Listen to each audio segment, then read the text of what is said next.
بسم اللہ الرحمن الرحیم۔ پاور اینڈ پور ود رائے ذوالفقار علی۔ جیسا کہ آپ جانتے ہیں، میں دنیا کو دکھاتا ہوں پاکستان، اور پاکستان کو دنیا، پاکستان کو دنیا اور دنیا کو پاکستان دکھانے کے لیے آپ میرا چینل پاور اینڈ پور ضرور سبسکرائب کیجئے، تاکہ جتنے زیادہ لوگ ہوں گے اتنے زیادہ لوگوں تک میری آواز، میرا پیغام، میری معلومات، یہ ویلاگ پہنچ سکے گا۔ آپ لوگوں کی نوازش ہوگی، آپ کا ساتھ ہوگا تو حوصلہ افزائی بڑھے گی۔ آج ہم بات کریں گے، میں بڑا خوش ہوں، لاہور کی الحمرہ آرٹس کونسل ہے، الحمرہ ہال ہے، تو اس میں مطلب ہو رہی ہے، کانفرنسیں ہو رہی ہیں، سیشن ہو رہا ہے، جلدی میں اب نام بھی مجھے پورا یاد نہیں ہو رہا، سیدھے یا لفظ گلے بڑیاں ادبی گلیں ہو رہی ہیں، لیکن اس میں بڑی اہم باتیں ہیں جو اس پہ کرنی ہیں۔ لیکن میں ساتھ یہ بتا دوں کہ الحمرہ یہ نام جو ہے وہ کہاں سے آیا، کیسے آیا، تو اسپین کا شہر ہے گرناتا، گرناتا میں الحمرہ ہے۔ الحمرہ محل تھا، بہت بڑا محل، یہاں پہ آخر دفعہ شاہ عبداللہ کی اس کی ملکہ عائشہ جب نکلتی ہیں، جب مسلمانوں کی حکومت ختم ہوتی ہے، تو وہ پتہ نہیں ڈوڈی فرنینڈے اور پتہ نہیں ملکہ ان کی اور کون کون آتے ہیں، اور وہ پادری جیمشن کے کیا نام تھا۔ تو لیکن آج بھی میں گرناتا تو خیر کافی دفعہ گیا ہوں، لیکن الحمرہ میں ریکارڈنگ نہیں کر سکا، پروگرام نہیں کر سکا، وہ ضرور کروں گا۔ لیکن اس کے ساتھ ہی قرطبہ گئے ہیں، قرطبہ شہر ہے، قرطبہ میں پھر مسجد قرطبہ ہے، تو وہاں پہ 2-3 دفعہ جا کے 2 دفعہ پروگرام کیا ہے۔ تو میں پچھلے دنوں میں جس جگہ تھا وہاں سے 1.5-2 گھنٹے لگتے ہیں، قرطبہ بھی اور گرناتا بھی۔ لیکن نارمل میں زیادہ جس سائڈ پہ رہا ہوں وہاں سے ایسے ہی سمجھ لے جس طرح راول پنڈی سے کراچی ہے، تو اتنا دور ہم رہتے ہیں۔ تو یہ وہ الحمرہ، اس الحمرہ کا نام رکھا گیا۔ اور ساتھ یہ بھی بتا دوں، اس کی بڑی یادیں ہیں، اس کے 4 حال ہیں۔ کبھی ہم یہاں پہ سٹیج وہ شو کیا ہوتا ہے، ڈرامہ دیکھنے جاتے تھے، تھیٹر ہے، 4 حال ہیں، مختلف ڈرامے لگتے ہیں، بنتے ہیں۔ پر دوسری سائڈ پہ تماثیل بھی ہے، الحمرہ بھی ہے، یہاں پہ نیلام گھر بھی بنتا رہا ہے، طارق عزیز شو جو ہے وہ بھی نام تبدیل ہوتے گئے۔ تو خیر سمینہ احمد کافی دیر وہاں کی رہی ہیں، تو سربراہ اور کافی اس طرح کے بڑے بڑے لوگ رہے ہیں۔ تو بات جو ہے اصل میں یہ کرنا چاہ رہا ہوں، انقلاب کی، سوچ کی، تبدیلی کی، یا ایک نارمل آمریت کی، ایک سیاسی جماعتوں میں آمریت کی۔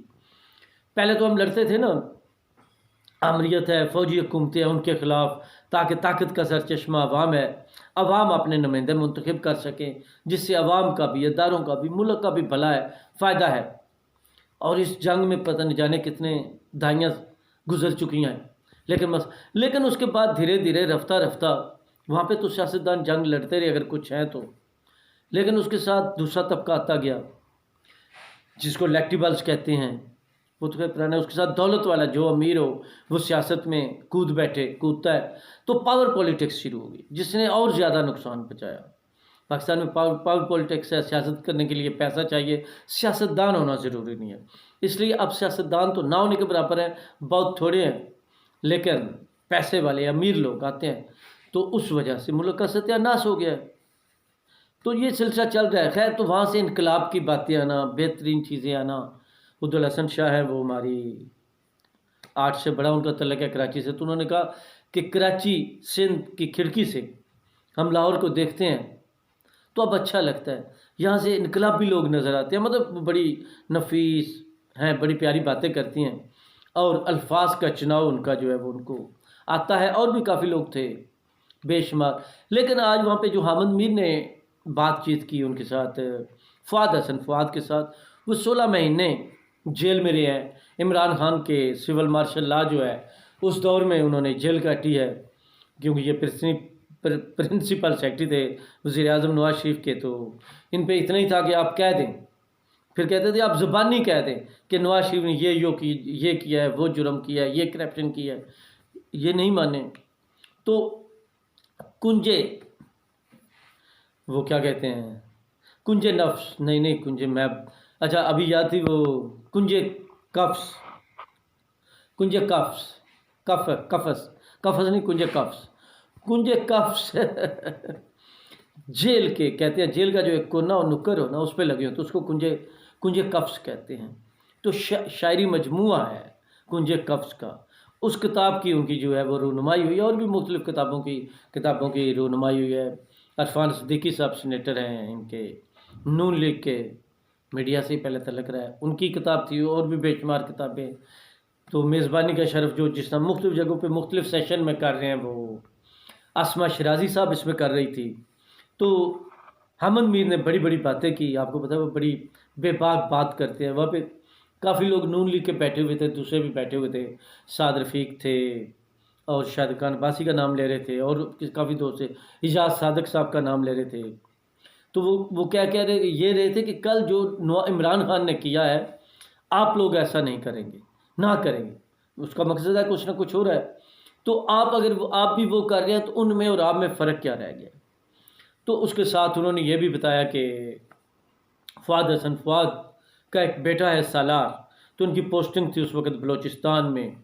تو اکبر بگٹی کا ایک بیٹا تھا، چھوٹا بیٹا، شہید ہو گیا وہ بھی، سلار. تو اس کے نام پہ انہوں نے اپنے بیٹے کا نام سلار رکھا ہے. تو عوام میں وہاں پہ حال میں بڑی تالیاں بجی. وہ بھی سینکڑوں نہیں ہزاروں لوگ آتے ہیں اس حال میں. کافی حال ہے کھچا کھچ بھرا ہوا تھا، اور باہر بھی لوگ بیٹھے ہوئے تھے سننے کے لیے، پتہ کرنے کے لیے.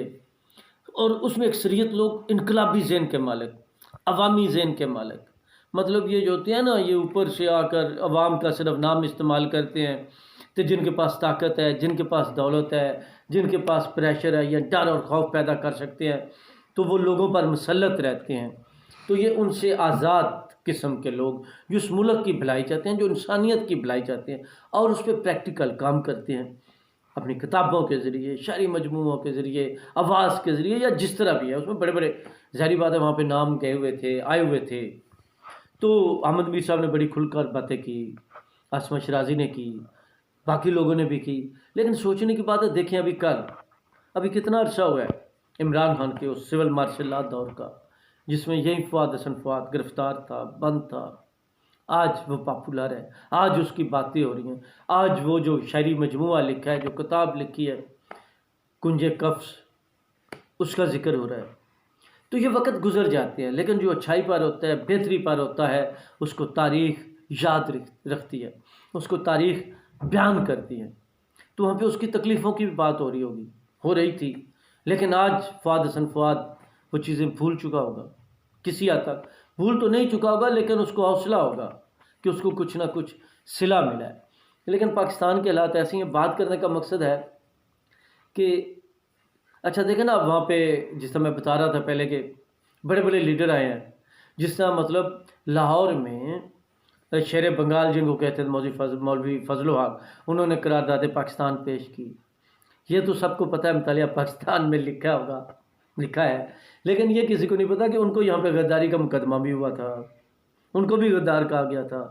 فیض تو قائد اعظم کی بہن مادر ملت ہی ہم لکھتے ہیں مطالعہ پاکستان میں، لیکن ان پہ بھی غداری کا پرچہ ہوا تھا جو نصاب میں نہیں لکھا ہوتا.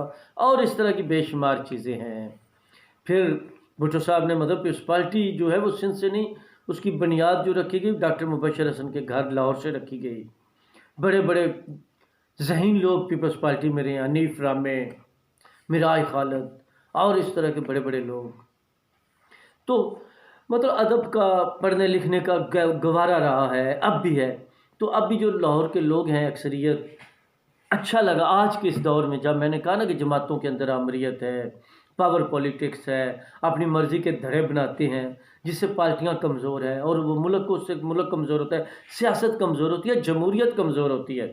یہ جمہوریت کے خلاف لوگ جو آواز اٹھاتے ہیں، بولتے ہیں، ان کو اور تقویت ملتی ہے، اور طاقت ملتی ہے، اور قوت ملتی ہے جب یہ لوگ ہیں. لیکن کیونکہ یہ بونے ہیں سیاستدان نہیں، یہ اوپر آ چکے ہیں. چھوٹے لوگ جب بڑی جگہ پہ آ جائیں تو اس کا انجام تو یہی ہوتا ہے.